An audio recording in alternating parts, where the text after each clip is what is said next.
পূর্ব মেদিনীপুর জেলার এগরায় সাত সকাল থেকেই এগরার বিভিন্ন এলাকায় মুঠি ভিক্ষা করছেন বিজেপির রাহুল সিনহা। এমনকি সাধারণ কৃষকের বাড়িতে কলা পাতায় পাত পেড়ে খেয়েছেন। তারপরেই জনসভা করলেন রাহুল সিনহা। কি বললেন শুনে নেব। এবং এই সভায় বক্তব্য রাখলেন সৌমেন্দু অধিকারী, অর্থাৎ শুভেন্দু অধিকারীর ভাই, প্রাক্তন চেয়ারম্যান কাঁথি পৌরসভা। আপনারা দেখছেন হলদিয়া নিউজ। সম্পাদক এবং যারা রয়েছেন মঞ্চে, আপনারা রাহুলদাকে বরণ করুন। বড় মালা নিয়ে রাহুলদাকে বরণ করছেন আমাদের মাতা কি বন্দে মাতরম, বন্দে মাতরম, বন্দে ভারতম, বন্দে ভারতম, ভারত মাতা কি ভারত মাতা কি বন্দে মাতরম, বন্দে মাতরম, বন্দে মাতরম, বন্দে মাতরম, ভারত মাতা কি ভারত মাতা কি ভারত মাতা কি। কৃষ্ণ কৃষ্ণ হরে হরে, কৃষ্ণ কৃষ্ণ হরে হরে। ঠিক আছে, এরপর ভারত মাতা কি, কৃষ্ণ কৃষ্ণ হরে হরে, কৃষ্ণ কৃষ্ণ হরে হরে। ঠিক আছে, এরপর আমাদের সভাপতিগণ এবং কার্যকর্তাগণদেরকে বলবো আপনারা মূল মঞ্চের কাছে আসুন। এখন আমাদের মধ্যে উপস্থিত রয়েছেন আমাদের যেই বন্দে ভারতম, বন্দে ভারতম, ভারত মাতা কি ভারত মাতা কি।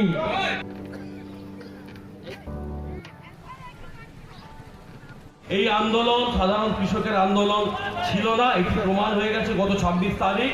মোদিজি কৃষকদের পক্ষে তাদের 2022-এর মধ্যে তাদের আয় দ্বিগুণ করার লক্ষ্য নিয়ে এগোচ্ছেন। আমাদেরকে মোদিজির পাশে থাকতে হবে। আর একটি লাইনে শেষ করব যে 2011 সাল পরিবর্তন হয়েছিল সিপিএমের অপশাসন থেকে, বামফ্রন্টের অপশাসন থেকে।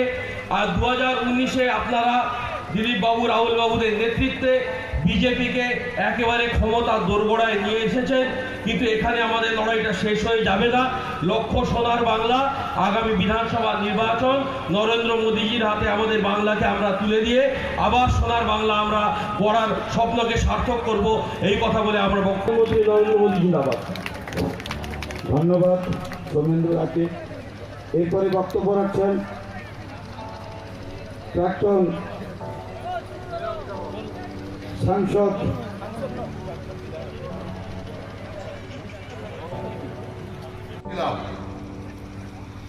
তখন দেখছি যে আমাদের মিটিং এর আশপাশে যেরকম ভারতীয় জনতা পার্টির প্রচুর পতাকা, একইভাবে তেমনি তৃণমূল কংগ্রেসেরও প্রচুর পতাকা।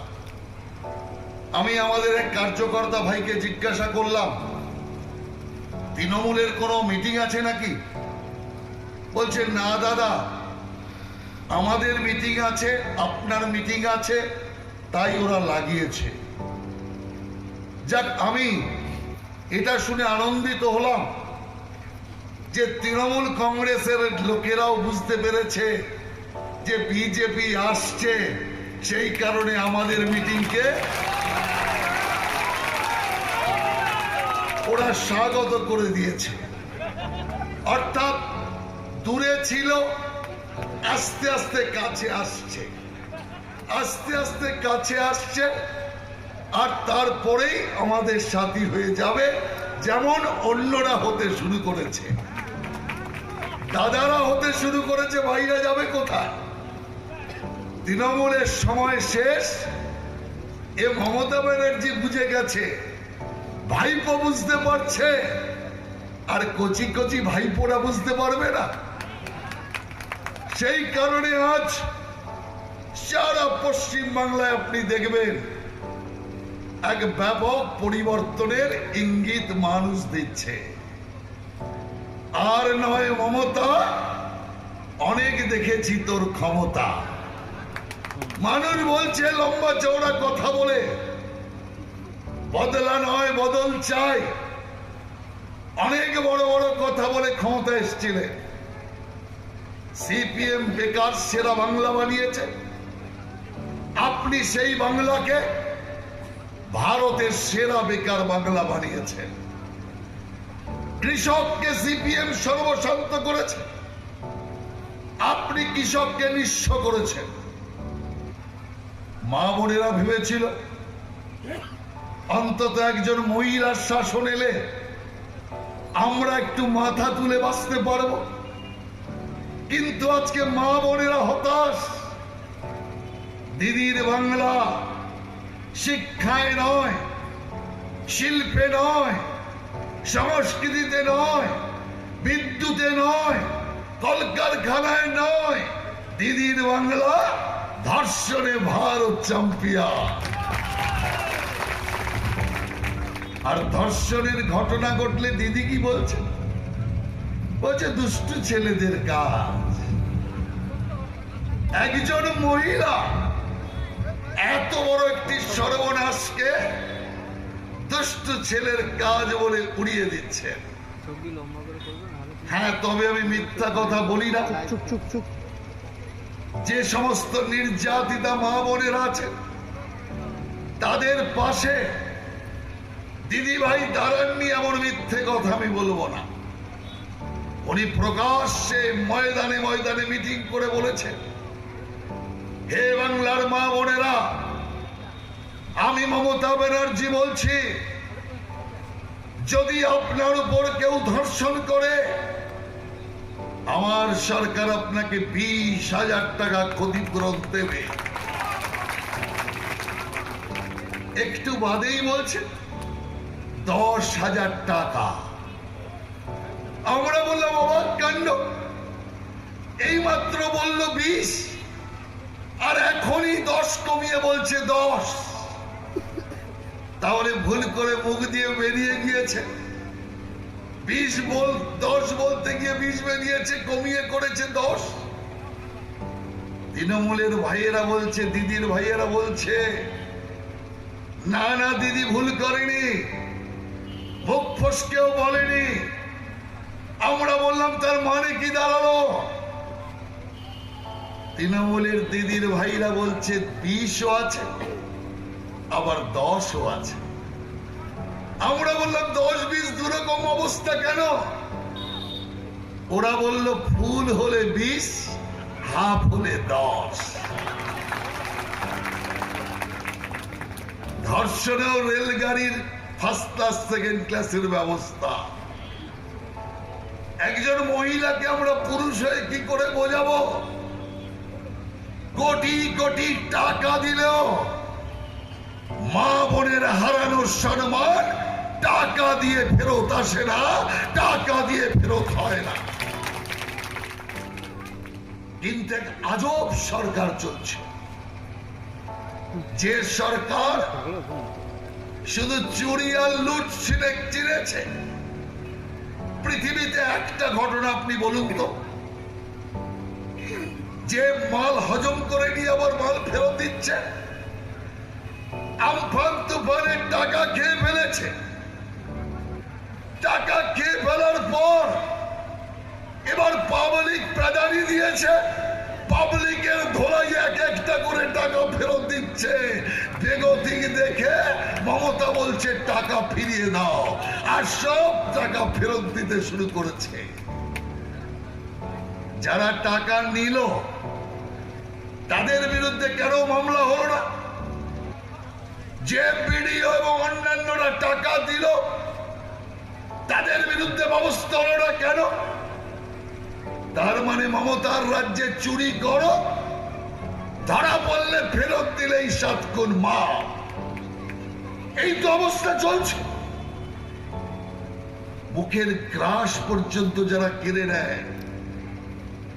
কোভিড-19 চলছে, কাজ বন্ধ, লকডাউন চলছে, মানুষের হাতে কাজ নেই।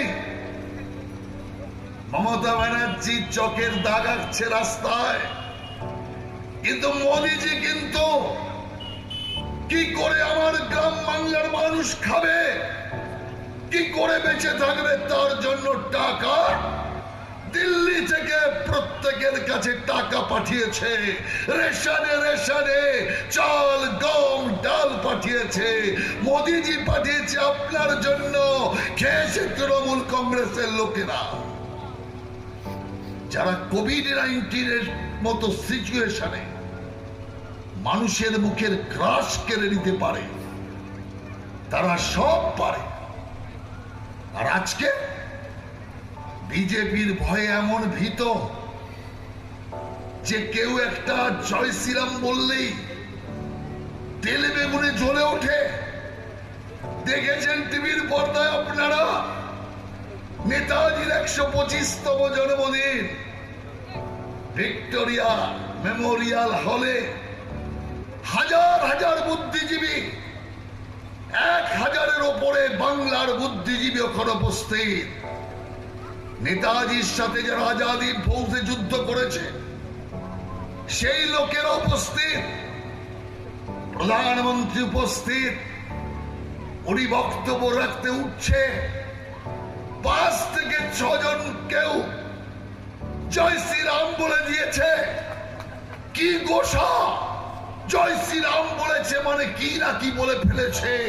উনি বক্তব্য বয়কট করে বসে গেলেন। কেন? জয় শ্রীরাম বলাতে আপনার এত অ্যালার্জি কেন? আপনার নামে তো কোনো কটূক্তি তারা করেনি। যারাই করেছে 5-6 জন জয় শ্রীরাম।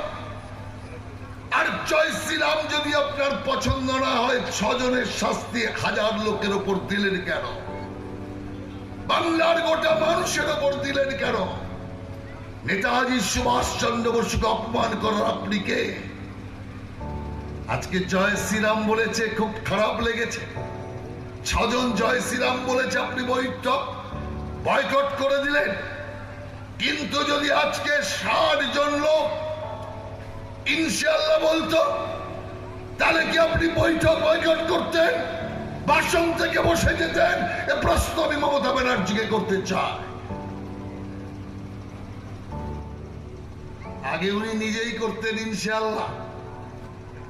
1 বছর আগে যে কোনো মিটিং এ যেতেন, 16 বার 17 বার, যতবার পারে ততবার শুধু বলতেন ইনশাআল্লাহ ইনশাআল্লাহ। এখন আর আল্লাহ বলে না। এখন 1 বছর ধরে আর আল্লাহর নাম নেয় না। এখন ভগবানের নাম নেয়, মাতার নাম নেয়। কালী মাতা, দুর্গা মাতা, লক্ষ্মী মাতা, সন্তোষী মাতা, মনসা মাতা, মমতা ব্যানার্জির নতুন ভয়ে এমন অবস্থা, কোনটা মাতার কোনটা পিতা সেটাও জ্ঞান হারিয়ে ফেলেছে। তো বিষ্ণু মাতার প্রচার করছে। আজকে ইনশাআল্লাহ বলে না। যদি এখানে কোনো মুসলমান ভাই থেকে থাকে, আমি তাকে বলতে চাই, দেখে নিন আপনাদের মমতা এক বিজেপির ভয়ে আল্লাহকে ত্যাগ করে দিয়েছে। তো বেকায়দায় পড়লে মুসলমানকে ত্যাগ করতে কতক্ষণ লাগবে মমতার, এটা বিচার করে দেখুন। আমরা মুসলমানকে নাগরিক দেখতে চাই, আর ওরা মুসলমানকে ভোটার দেখতে চায়। তফাৎ হচ্ছে এটা। যদি কোন মুসলমান ভাই থেকে থাকেন, তাকে আমি পরিষ্কার বলতে চাই, কি দেখেছেন এতদিন আপনি? মঞ্চের নিচে একজন শাড়ি পরিহিত ব্রাহ্মণ কন্যা দাঁড়িয়ে আছে। মঞ্চের উপরে উঠে তার নামাজ পড়ার অভিনয় করার কথা, হিজাব চাপিয়ে দিলেন, মঞ্চে উঠে পড়লেন, নামাজ পড়ার ভঙ্গিতে নামাজ পড়তে শুরু করলেন। আমাকে একজন বলছে, ও তো নামাজ পড়তে জানে না, তো বিড়ি করে উপর দিকে তাকিয়ে কি বলে। আপনার কি আর বলবে? বিজেপিকে গালি দেয়, মোদীকে গালি দেয়, আর কি করবে? তোর নামাজ পড়ার অভিনয় শেষ, মঞ্চ থেকে নেমে পড়লো, বোরখা হিজাব খুলে ফেললো। হে মুসলমান ভাই, আপনার পবিত্র ধর্মগ্রন্থ হাদিস কি লিখছে? হাদিস লিখছে মুসলমান ছাড়া কেউ রোজা রাখতে পারে না, কোন মুসলমান নামাজ পড়তে পারে না। যদি এ কাজ কেউ করে সে মুসলমানের সবচেয়ে বড় শত্রু। হাদিস লিখছে।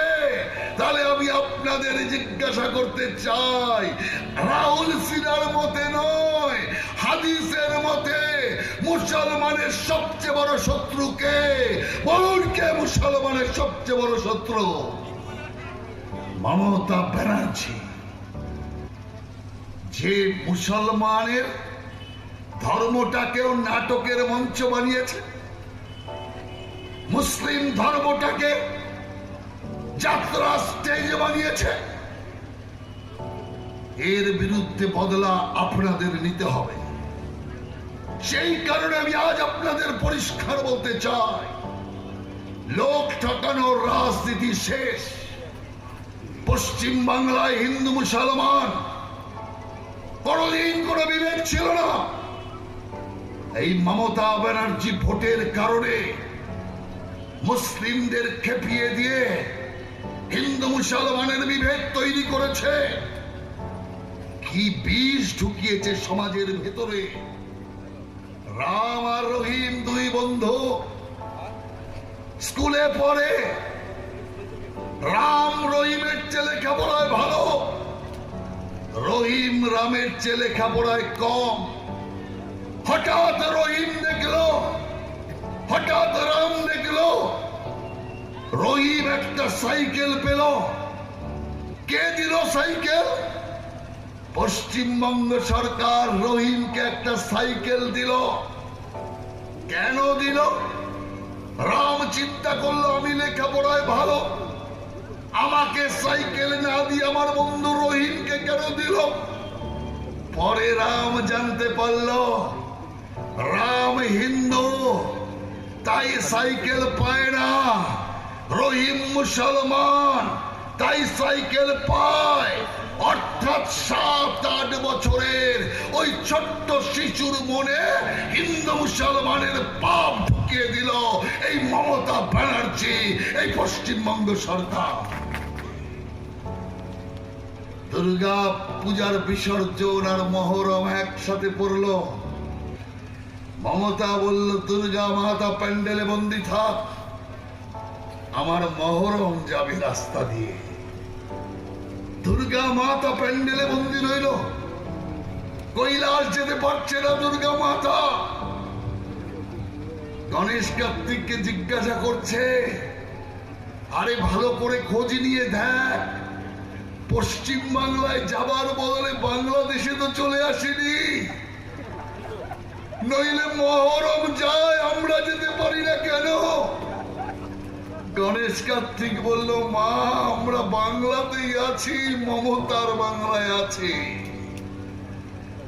সেই দিন দুর্গা মাতা মমতা ভরে এক আশীর্বাদ দিয়ে গেছে মমতা ব্যানার্জিকে, যে তুই সারা জীবন রাস্তায় হেঁটে বেড়াবি, আর তোকে কোনোদিন সরকার করতে হবে না।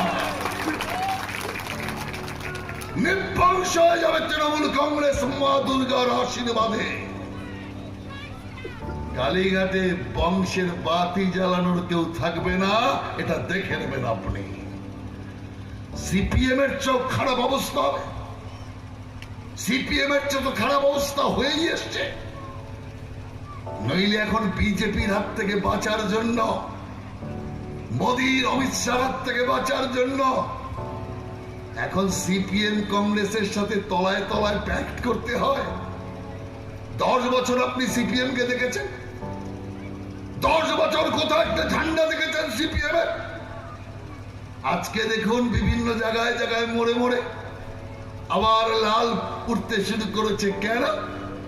এতদিন পিটিএ সিপিএম কে পাঠ করে দিয়েছিল, এখন সেই মমতা বলছে বেরোন আপনারা, বেরোন আপনারা, আর কেউ মারবে না, আর পুলিশ কেস দেবে না, মিথ্যা মামলা করবে না, আপনারা বেরোন, আমরাও বাঁচি, আপনারাও বাঁচুন। উৎসাহ পেয়ে সিপিএম এর দু একজন নেতা বলেই ফেলেছে 21-এ রাম 26-এ বাম। 21-এ রাম মানে স্বীকার করে নিয়েছে, মমতার এজেন্ট হলেও মেনে নিয়েছে 21-এ রাম রাজত্ব হচ্ছেই হচ্ছে।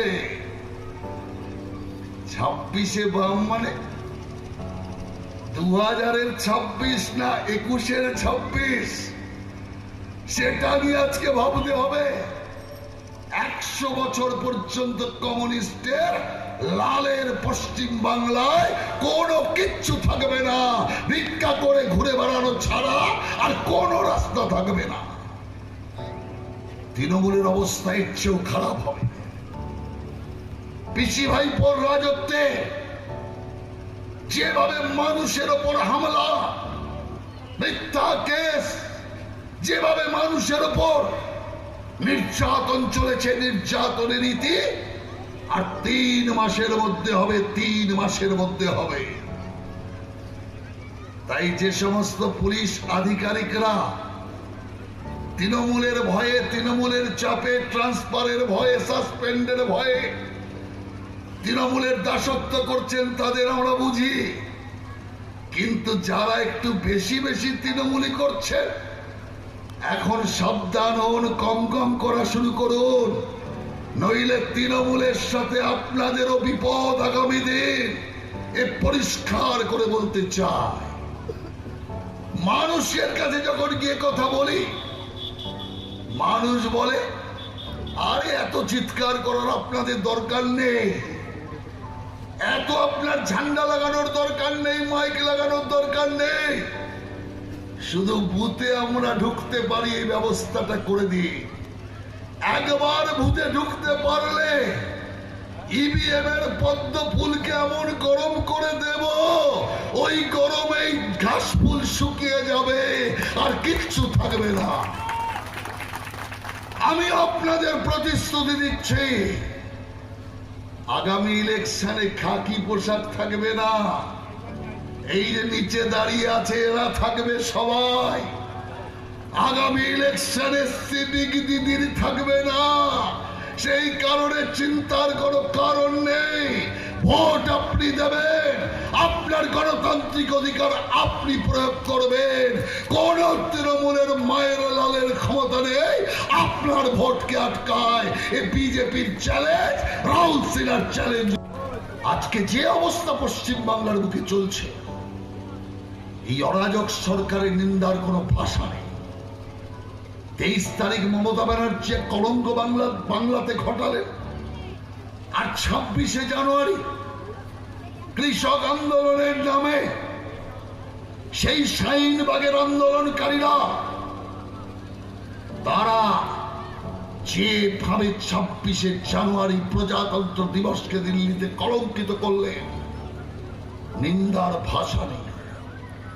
একবার মমতা ব্যানার্জি 26শে জানুয়ারি জাতীয় পতাকার অবমাননা নিয়ে একটা শব্দ করলেন না, উল্টো সরকারকে দুষলেন। তাই আমি পরিষ্কার করে বলতে চাই, এরা দেশের পক্ষে না দেশের বিপক্ষে, আজকে বিচার করার দরকার আছে। তাই আমি আপনাদের সবার কাছে আবেদন জানাচ্ছি, আর 3 মাস সহ্য করুন। এমনিতেই তৃণমূলের মনোবল শেষ হয়ে এসছে। পুলিশ প্রশাসন আস্তে আস্তে বুঝতে পারছে দিদির বিদায় যাত্রা শুরু হয়েছে। বাংলা জয় শ্রীরামে রেগে যাচ্ছে। বাংলার ঘরে ঘরে আজ জয় শ্রীরাম নারা, জয় শ্রীরাম স্লোগান চলছে। মমতা ব্যানার্জির পশ্চিম বাংলাটা ওর পরিবারের জায়গাদারি নয়, যে মমতা অপছন্দ করবে আর জয় শ্রীরাম বন্ধ হয়ে যাবে? আর সত্যি কথা বলতে কি, বাংলায় জয় শ্রীরামকে যদি কেউ পপুলার করে থাকে তার নাম মমতা ব্যানার্জি, তার নাম মমতা ব্যানার্জি। ওই ব্যারাকপুরের লোকেরা দেখেছে, সারা বাংলার লোক টিভিতে দেখেছে, জয় শ্রীরাম বলছে, পাবলিক আর কিরম তেড়ে তেড়ে যাচ্ছে, সাংবাদিকদের বলছে আমাকে গালি দিচ্ছে, সাংবাদিক বলছে ওটা তো জয় শ্রীরাম বলছে, বলে ওটাই তো গালি, জয় শ্রীরাম গালি। তাই আজকে এখানে আপনাদের সামনে দুবলার মঞ্চ থেকে কথা দিলাম, দিদি ভাইয়ের বিদায় লগ্নে জয় শ্রীরাম উচ্চারণ করিয়ে তবে ছাড়বো, এটা আপনি পরিষ্কার জেনে রাখুন। শুধু শুধু বিদায় করব না, রাম নাম লেখার নামাবলী ভাইপো আর পিসিকে চড়িয়ে দিয়ে তারপরে সোজা কপিল মুনির আশ্রমের দিকে পাঠাবো। পশ্চিম বাংলায় আজ মোদিজিকে দরকার, সারা দেশ মোদি, বাংলাতেও আসা দরকার মোদি। তবেই বেকারের কর্মসংস্থান হবে, কৃষকের অধিকার প্রতিষ্ঠা হবে, মা বোনের সম্মান সুরক্ষিত হবে, বাংলার শিল্পে ব্যবসা বাণিজ্যে আবার ধনরক্ষী হবে। যে গৌরব আমাদের ছিল, একদিন লোকেরা বলতো আজ যা বাংলা ভাববে আগামী দিন ভারত তা ভাববে, আজ তার উল্টা পুরাণ চলছে।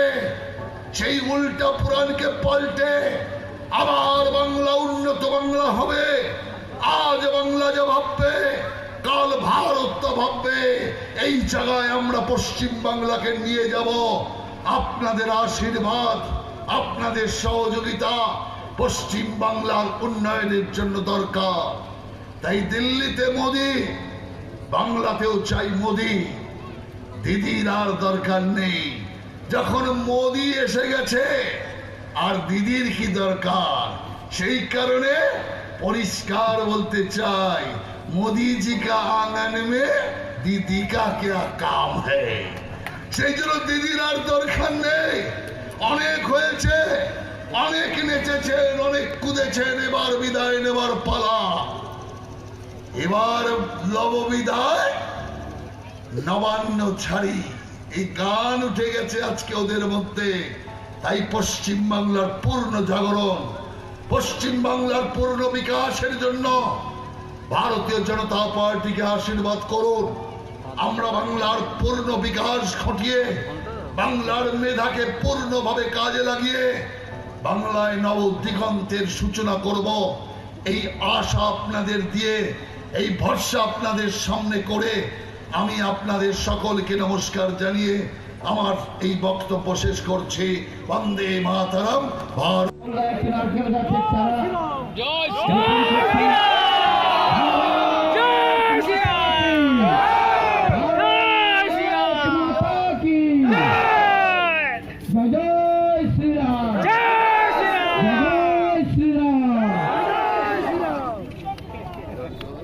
চারা বৃক্ষরোপণের মাধ্যমে আজকাল এই জনসভা কাজ সমাপ্তি হচ্ছে। তাই সবাইকে ধীরে সুস্থে যাওয়ার জন্য যে সমস্ত কর্মী নেতৃত্বগণ দায়িত্ব সহকারে সমর্থক কর্মীদের নিয়েছেন, তাদেরকে এইগুলা 2 নম্বর পূর্ব মণ্ডলের পক্ষ থেকে। দাদা, দিল্লিতে যে কৃষক বিরোধী আন্দোলন, সেই আন্দোলনে হিংসাত্মক ক্রমশ হয়ে উঠছে, বাড়ছে আক্রমণ, কি বলবেন? দেখুন, ওটা কৃষক আন্দোলন নয়। কৃষকের আন্দোলনের নামে একদল ভাড়া করা গুন্ডার আন্দোলন। শাহিনবাগের সেই সমস্ত আন্দোলনকারীরা এর মধ্যে আছে এবং কৃষক এর মধ্যে নেই। কৃষকের আন্দোলন যদি হতো তাহলে এই আন্দোলন চলার মধ্যে বিহার এবং ভারতবর্ষের অনেকগুলো জায়গাতে নির্বাচন এবং উপনির্বাচন হয়েছে। সেখানে মোদিজির প্রতি মানুষ পূর্ণ আস্থা দেখিয়েছে। যদি কৃষক মোদিজির বিপক্ষে থাকতো তাহলে বিহার সহ এই নির্বাচনগুলোতে বিজেপির জয় জয়কার হতো না। এর থেকে বোঝা যাচ্ছে কৃষক মোদিজির সঙ্গে এই একদল দালালকে দিয়ে কৃষককে রোখার ব্যবস্থা করা হচ্ছে। কারণ মোদিজি যেটা করেছেন, যে দালাল রাজ থেকে কৃষককে মুক্ত করার যে বিল এনেছে, সেই বিলটাকে এখন ওদের কাছে খারাপ লাগছে। কারণ তাহলে আর দালালের রাজ থাকবে না, কৃষকের ওপর খবরদারির কেউ থাকবে না, কৃষক স্বাধীন থাকবে, কৃষকের রোজগার বেড়ে গেলে আর দালালদের তো রাজত্বই থাকবে না। সেই কারণের জন্য এই ষড়যন্ত্র চলছে। কিন্তু আমি আপনাকে আজকে এখানে বলছি, দালাল রাজ পরাস্ত হবে, দালাল আন্দোলন পরাস্ত হবে, কৃষক জিতবে, কৃষকের জয়লাভ হবেই হবে। না, পূর্ব মেদিনীপুরের শিশির অধিকারী, সাংসদ দিব্যেন্দু অধিকারী বিজেপিকে যোগ দিচ্ছে, সাংসদ শিশির অধিকারী এবং দিব্যেন্দু অধিকারী। দেখুন, সে যখন হবে তখন, আগের থেকে কোনো অনুমান লাগানোর দরকার নেই। তবে তৃণমূল কংগ্রেস তো অর্ধেক ভাঙার মুখেই। আর আপনি দেখবেন যখন ইলেকশন কমিশন ইলেকশন ডিক্লেয়ার করবে, মডেল কোড অফ কন্ডাক্ট যখন লাগু হয়ে যাবে, যারা ভয় পাচ্ছে যে তৃণমূলের তারা কেস দেবে, মিথ্যা মামলা করবে, তারা সব তৈরি হয়ে আছে। মডেল কোড অফ কন্ডাক্ট লাগলেই দেখবেন দলে দলে তৃণমূল কংগ্রেস থেকে ভাঙন শুরু হয়েছে। এবং আগামী দিন তৃণমূল কংগ্রেসে যে মরক লাগবে, সে মরকের কোনো ওষুধ তৃণমূল কংগ্রেসের কাছে নেই।